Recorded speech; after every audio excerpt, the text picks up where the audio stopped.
নমস্কাৰ বন্ধু বান্ধৱীসকল, স্বাগতম জনাইছোঁ টুজব চেনেলৰ অন্য এটা গুৰুত্বপূৰ্ণ ভিডিঅ'লৈ। টুজব চেনেলৰ জৰিয়তে আমি অসম তথা ভাৰতৰ চৰকাৰী বেচৰকাৰী চাকৰি বিজ্ঞাপন আলোচনা কৰোঁ। আজিও ঠিক তেনেধৰণে অসম চৰকাৰৰ এটা বিশেষ বিজ্ঞাপন লৈ আপোনালোকৰ ওচৰলৈ আহিছোঁ। বিজ্ঞাপনটোৰ সবিশেষ বিতংকৈ জানিবলৈ ভিডিঅ'টো শেষলৈকে চাব। বন্ধু বান্ধৱীসকল, আপুনি যদি আমাৰ চেনেলৰ প্ৰথমবাৰলৈ আহিছে তেন্তে চেনেলটো ছাবস্ক্ৰাইব কৰি দিব। আপুনি যদি ফেচবুকত চাই আছে তেন্তে পেজটো ফ'ল' কৰি দিবলৈ নাপাহৰিব। বন্ধু বান্ধৱীসকল, আহক ভিডিঅ'টো। বন্ধু বান্ধৱীসকল, আজি মই যিটো ন'টিচ লৈ আপোনালোকৰ ওচৰলৈ আহিছোঁ, এই ন'টিচটো ডাইৰেক্টৰ অফ মেডিকেল এডুকেশ্যনৰ পৰা প্ৰকাশ কৰিছে।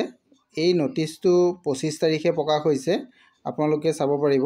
এইটো ডাইৰেক্টৰ অফ মেডিকেল এডুকেশ্যনৰ যিখিনি পদ খালী হৈ আছিলে তাৰ কাৰণে অনলাইন আবেদন আপোনালোকৰ হৈ গৈছিলে। এই পদখিনি ডাইৰেক্টৰ অফ হেল্থ ছাৰ্ভিচৰ FW ফালৰ পৰাও আছিলে আৰু আপোনালোকৰ আয়ুষৰ আছিলে। তেনেধৰণে যিখিনি পদ আছিলে এই সকলোখিনি পদৰ কাৰণে এই ন'টিচটো আহিছে। যিখিনি টেকনিকেলৰ পদ আছিলে আপোনালোকে নিশ্চয় এইটো দেখা পাইছে, টেকনিকেলৰ পোষ্টখিনিৰ কাৰণেহে এই ন'টিফিকেশ্যনটো আহিছে। ইয়াতে আপোনালোকৰ এক্সামটো কিমান তাৰিখে হ'ব এইটো কথা ইয়াতে উল্লেখ কৰি দিছে। আপোনালোকে চাব পাৰিব, এইটো 12/1/2025 অৰ্থাৎ 12 জানুৱাৰী 2025 তাৰিখে আপোনালোকৰ ইয়াৰ কাৰণে এক্সামটো হ'ব।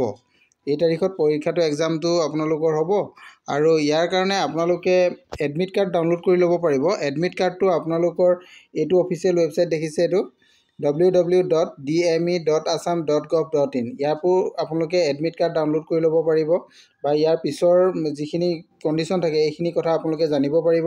নতুবা আপোনালোকে আৰু এটা ৱেবছাইট আছে, এইটো চাব পাৰিব, www.dhs.assam.gov.in। ইয়াৰ পৰাও পাব পাৰিব বা আপোনালোকে আৰু এটা ৱেবছাইট আপোনালোকে এইটো দেখা পাব, www.dhsfw.assam.gov.in। ইয়াৰ পৰাও পাৰিব। আৰু যদি এইকেইটাটো নাপায় তেনেহ'লে আপোনালোকে ইয়াত আৰু এটা ৱেবছাইট দিয়া হৈছে, www.ayush.assam.gov.in। ইয়াৰ গৈও আপোনালোকে ভিজিট কৰি ইয়াৰ ন'টিফিকেশ্যনবিলাক চাব পাৰিব।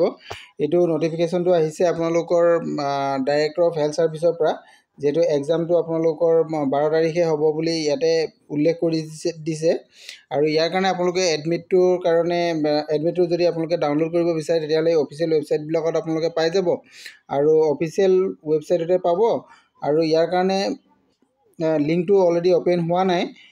যেতিয়া লিংকটো অ'পেন হ'ব মই আপোনালোকক লিংকটো দিবলৈ চেষ্টা কৰিম। আপোনালোকে ভিডিঅ'ত কমেণ্ট কৰিব, মই লিংকটো আপোনালোকক দি দিম।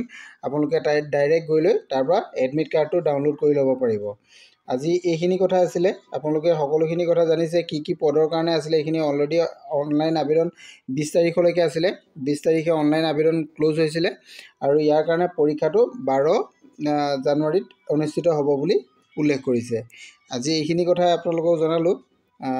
যদি আপোনালোকৰ মোৰ ভিডিঅ'টো ভাল লাগিছে তেনেহ'লে লাইক কমেণ্ট শ্বেয়াৰ কৰি দিবলৈ নাপাহৰিব। Thank U.